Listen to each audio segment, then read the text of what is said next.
Assalamualaikum warahmatullahi wabarakatuh. Di sini kami dari kelompok 2 akan menjelaskan mengenai dinamika pelaksanaan pembelajaran daring untuk siswa sekolah dasar pada masa pandemi COVID-19. Anggota dari kelompok 2 yang pertama ada Suku Fusu Aida, yang kedua ada Firly Ilahi atau saya sendiri.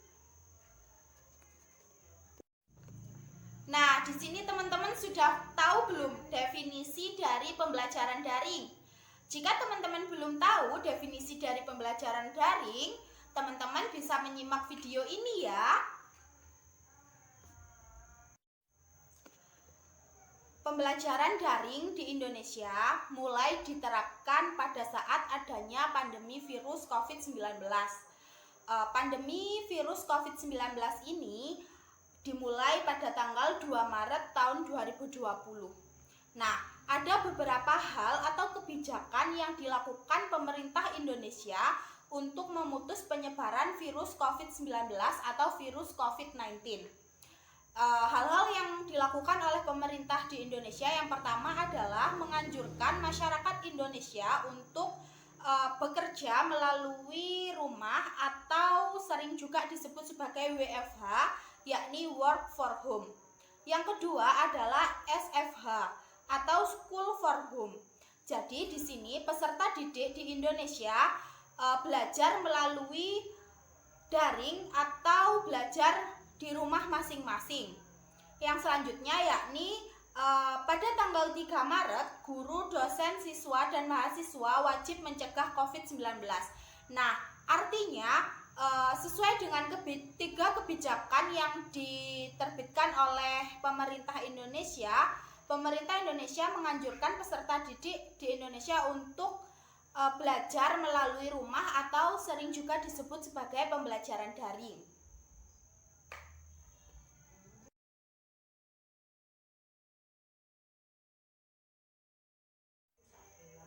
Nah, selanjutnya mengenai pengertian pembelajaran. Pembelajaran adalah proses interaksi peserta didik dengan pendidik dan sumber belajar pada suatu lingkungan belajar. Nah, jadi pembelajaran itu yakni di mana ada peserta didik dan pendidik dalam suatu proses belajar. Nah, selanjutnya mengenai daring. Daring itu apa sih? Nah, jadi daring merupakan singkatan dari dalam jaringan, sebagai pengganti kata online yang sering digunakan dalam kaitannya dengan teknologi internet.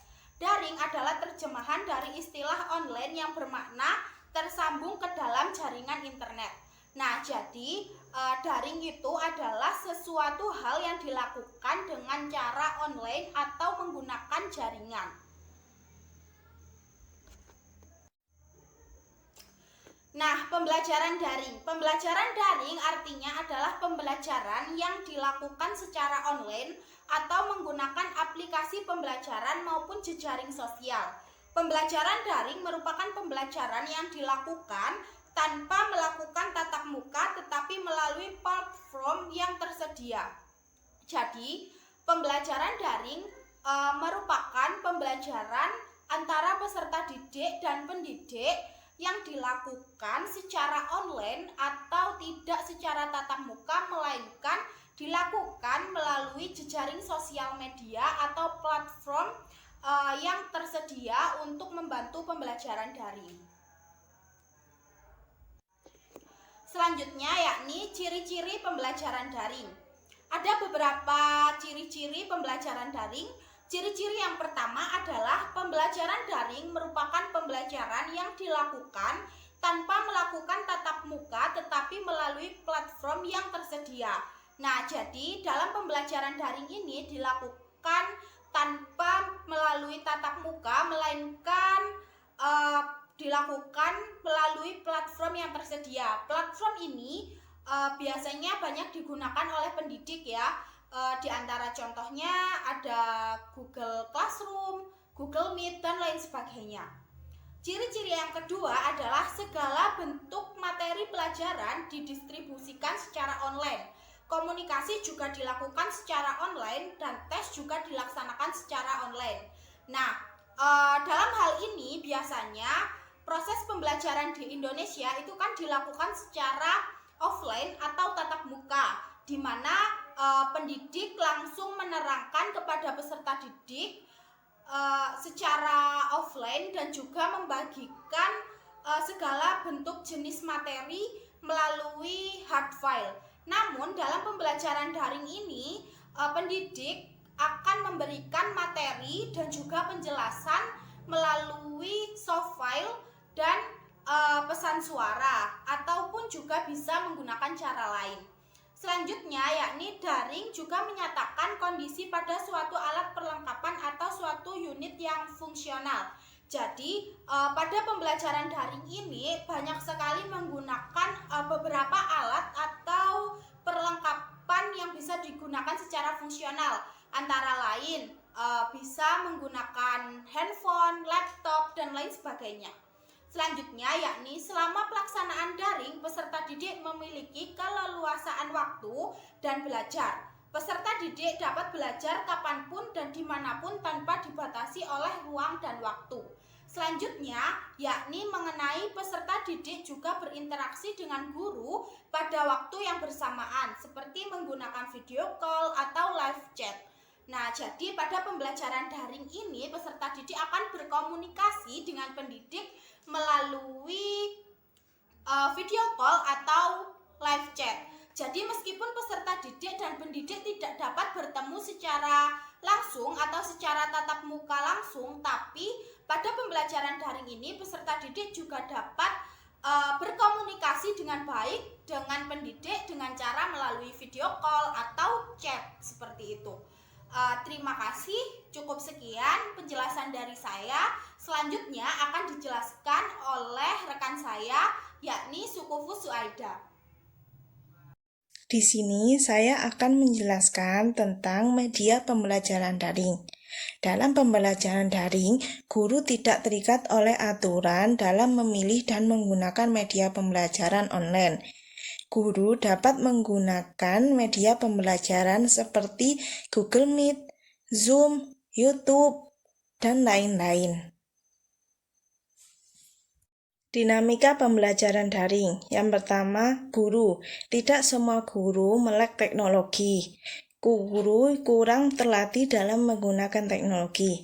Selain itu, guru hanya memberikan tugas tanpa memberikan penjelasan.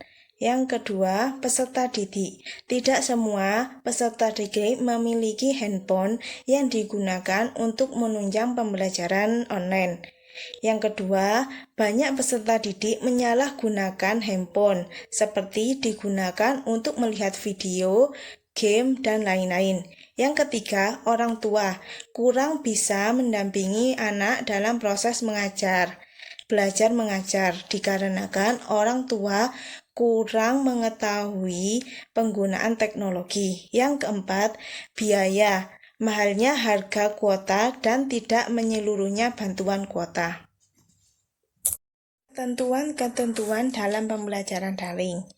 Dalam pembelajaran daring ada beberapa ketentuan yang sudah diatur oleh Peraturan Menteri Pendidikan dan Kebudayaan Republik Indonesia melalui Surat Edaran Nomor 4 Tahun 2020 yang membahas tentang batasan-batasan pembelajaran daring.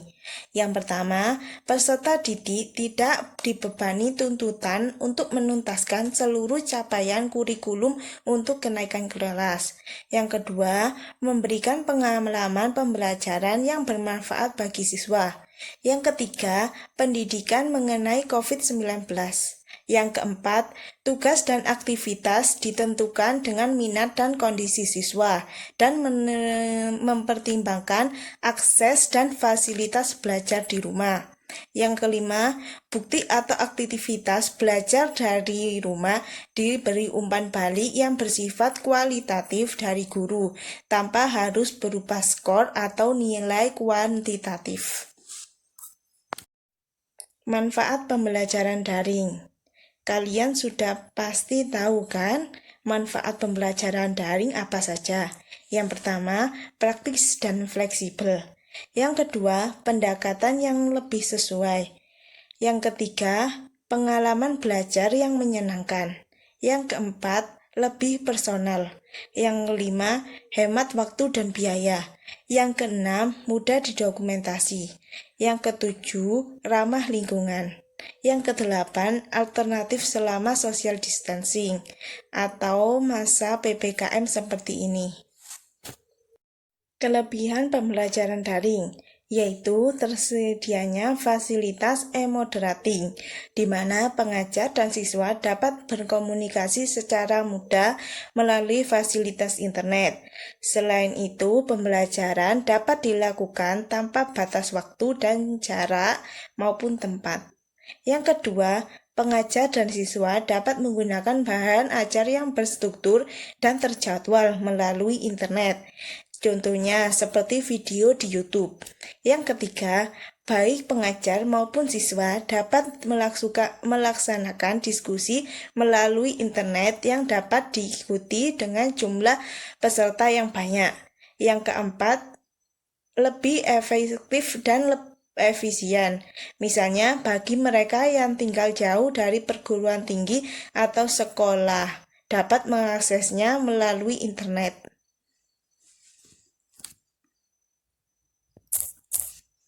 Kelemahan pembelajaran daring. Yang pertama, kelemahan fisik. Tidak ada lagi pendidikan olahraga yang dilakukan secara berkelompok, yang merupakan salah satu pelajaran yang disukai sebagian besar peserta didik di semua jenjang. Yang kedua, kelemahan finansial. Tidak semua siswa memiliki alat elektronik seperti HP yang digunakan untuk menunjang pembelajaran online. Yang ketiga, kelemahan psikis, yaitu berkurangnya sifat empati sosial peka terhadap lingkungan dan masyarakat sekitar siswa.